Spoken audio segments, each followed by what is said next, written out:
Hello दोस्तों, स्वागत है आपका इस वीडियो में। और आज के इस वीडियो में हम करेंगे कक्षा 8 का प्रश्नावली 5.3 के प्रश्न 5 और 6 को। दोस्तों इससे पहले मैंने प्रश्नावली 5.1, 5.2 और 5.3 के भी प्रश्न 1 से 4 तक हल करा दिए हैं। अगर आपने वो वीडियोस नहीं देखे हैं अभी तक तो यहाँ पर आई बटन पे क्लिक करके आप देख सकते हैं, या फिर इस वीडियो के लास्ट में एंड स्क्रीन में आपको वीडियोस मिल जाएंगी, वहां देख सकते हैं आप। तो चलिए हम स्टार्ट करते हैं। देखिए प्रश्न नंबर 5 क्या दिया गया है हमें कि यदि आपके पास 3 हरे त्रिज्यखंड, एक नीला त्रिज्यखंड और एक लाल त्रिज्यखंड वाला एक घूमने वाला पहिया है, तो एक हरा त्रिज्यखंड प्राप्त करने की प्रायिकता क्या है और ऐसा त्रिज्यखंड प्राप्त करने की प्रायिकता क्या है जो नीला न हो। तो हमसे कहा गया है कि यहाँ पर एक पहिया है जिसमें 3 हरे त्रिज्यखंड है। तो मान लेते हैं हम ये कि ये एक त्रिज्यखंड हो गया, ये दूसरा और ये तीसरा। ये कितने हैं? 3 हैं। और ये कौन से कलर के हैं? हरे कलर के। तो हम इसको जी से दिखा देते हैं, यानी कि ग्रीन। और इसमें कहा गया है एक लाल और एक नीला है, तो लाल को हम यहाँ पर आर से दिखा देते हैं यानी कि रेड, और नीले को बी से यानी कि ब्लू।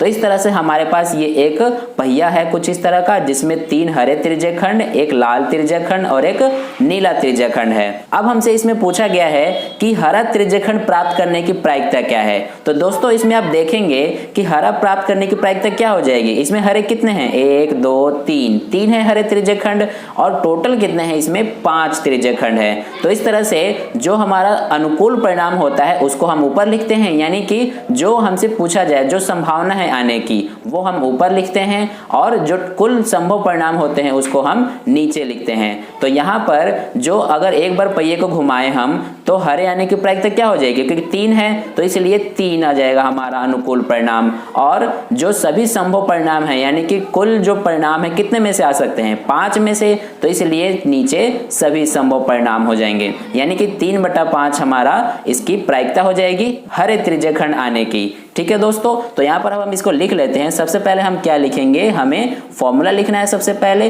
तो प्रायिकता बराबर क्या होता है दोस्तों? अनुकूल परिणामों की संख्या बटे में सभी संभव परिणामों की संख्या।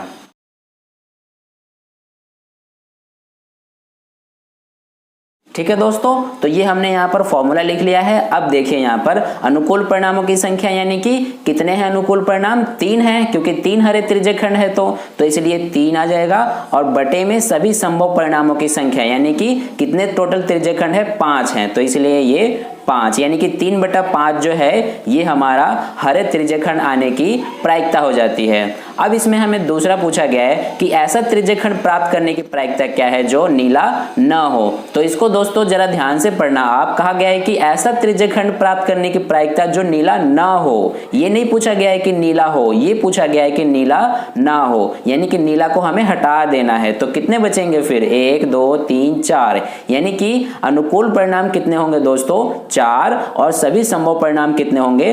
5, क्योंकि इसमें कहा गया हमें नीला ना होने की प्रायिकता बताइए। तो नीला को हटा देंगे तो 4 ही बचेंगे, तो इसलिए ये अनुकूल परिणाम 4 और सभी संभव परिणाम कितने?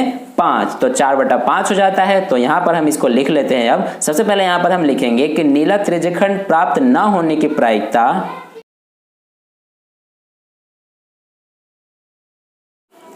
बराबर क्या होगा दोस्तों? यहाँ पर नीचे हम लिख लेते हैं अनुकूल परिणामों की संख्या बटे में सभी संभव परिणामों की संख्या।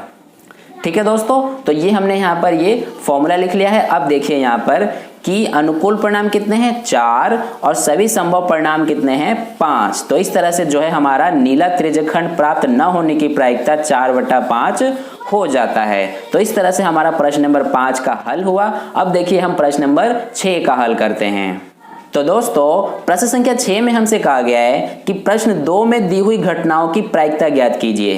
तो जैसा कि आप प्रश्न नंबर 2 देख सकते हैं कि इसमें हमें कहा गया है कि जब एक पासे को फेंका जाता है तब निम्नलिखित प्रत्येक घटना से प्राप्त होने वाली प्रायिकता को लिखिए। तो देखिए इसमें पहले में ए का हमें क्या दिया गया है? एक अभाज्य संख्या। तो दोस्तों जैसा कि हमें पता है कि पासे पर 1 से लेकर 6 तक संख्याएं होती हैं। तो इसमें आप देखेंगे कि 1 से 6 तक के बीच में अभाज्य संख्या आने की प्रायिकता पूछा गया है हमसे। तो इसमें अभाज्य संख्या कौन कौन सी हो जाएंगी, एक तो 2, एक हमारा 3 और एक 5, यानी कि कितनी हो गई, 1 2 3 संख्याएं जो हो गई वो हमारी अभाज्य संख्या हो जाती हैं। ठीक है, तो इसलिए यहाँ पर हमारा अनुकूल परिणाम कितने हो जाते हैं, 3 और सभी संभव परिणाम 6। तो यहाँ पर हम इसको लिख लेते हैं तरीके से। क्या हम लिखेंगे, सबसे पहले फॉर्मूला कि प्रायिकता बराबर क्या होता है दोस्तों, अनुकूल परिणामों की संख्या बटे में सभी संभव परिणामों की संख्या।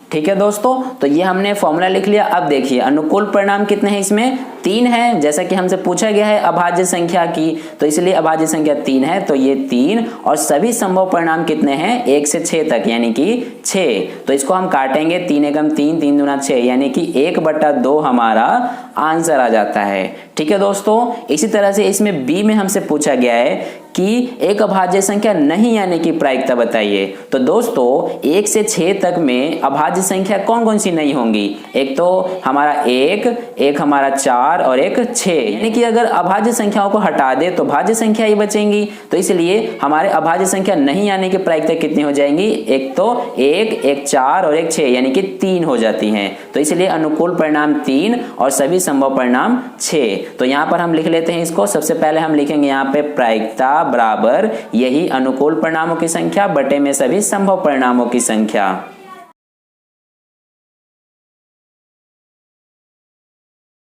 तो ये हमने फॉर्मूला लिखा। अब देखिए अनुकूल परिणाम कितने हैं, इसमें भी 3 हैं और सभी संभव परिणाम कितने हैं, 6 हैं। तो इस तरह से 3 एकम 3, 3 दूना 6, यानी कि 1/2 हमारा इसका आंसर आ जाता है। तो इस तरह से हमने ये पहला भाग का ए और बी किया। अब देखिए दूसरे भाग में हमसे पूछा गया इसमें ए में कि 5 से बड़ी एक संख्या बताइए इसकी प्रायिकता। तो दोस्तों 1 से 6 तक आप पासे में देखेंगे कि 5 से बड़ी कितनी संख्या है, एक ही है जो कि 6 है। तो इसलिए यहाँ पर 5 से बड़ी संख्या सिर्फ 1 है, तो इसलिए हमारा अनुकूल परिणाम कितना हो जाता है, 1, और सभी संभव परिणाम कितने हो जाते हैं 1 से 6 तक, यानी कि 6। तो 1/6 जो है ये हमारा इसका आंसर हो जाता है। तो यहाँ पर हम लिख लेते हैं इसका। सबसे पहले हम फॉर्मूला लिखेंगे, प्रायिकता बराबर अनुकूल परिणामों की संख्या बटे में सभी संभव परिणामों की संख्या।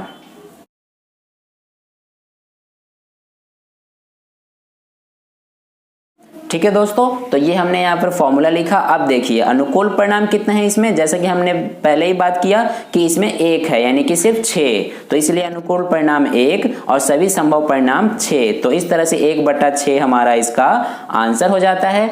अब इसमें हम बात करते हैं नेक्स्ट, जो कि बी पार्ट है। तो इसमें हमसे कहा गया है 5 से बड़ी संख्या नहीं आने की प्रायिकता बताइए। तो दोस्तों आप देखेंगे कि 1 से 6 तक में 5 से बड़ी संख्या नहीं आने की प्रायिकता पूछा है हमसे।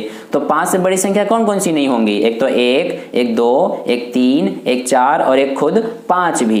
तो इस तरह से 6 से छोटी ये सारी हो जाती हैं 1 से 5 तक, और इस तरह से हमारा अनुकूल परिणाम 5 और सभी संभव परिणाम 6, यानी कि 5/6 इसका आंसर हो जाता है। यहाँ पर हम इसको लिख लेते हैं। सबसे पहले यहाँ पर फॉर्मूला लिखेंगे हम कि फॉर्मूला क्या होता है प्रायिकता का, कि प्रायिकता बराबर अनुकूल परिणामों की संख्या बटे में सभी संभव परिणामों की संख्या।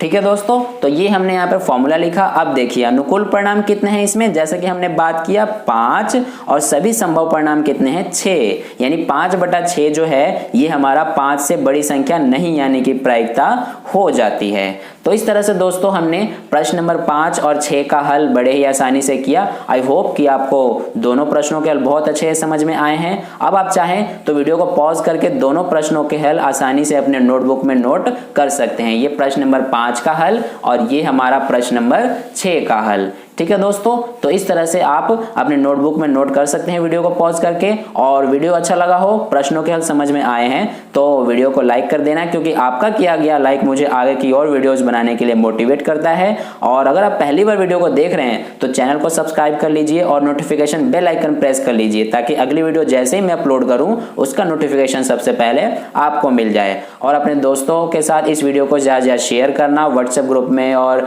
फेसबुक में, ताकि उन्हें भी इससे हेल्प मिले। तो फिर मिलते हैं नेक्स्ट वीडियो में नए प्रश्नों के साथ, नए चैप्टर के साथ। तब तक के लिए अपना ध्यान रखिए, खूब पढ़िए। धन्यवाद।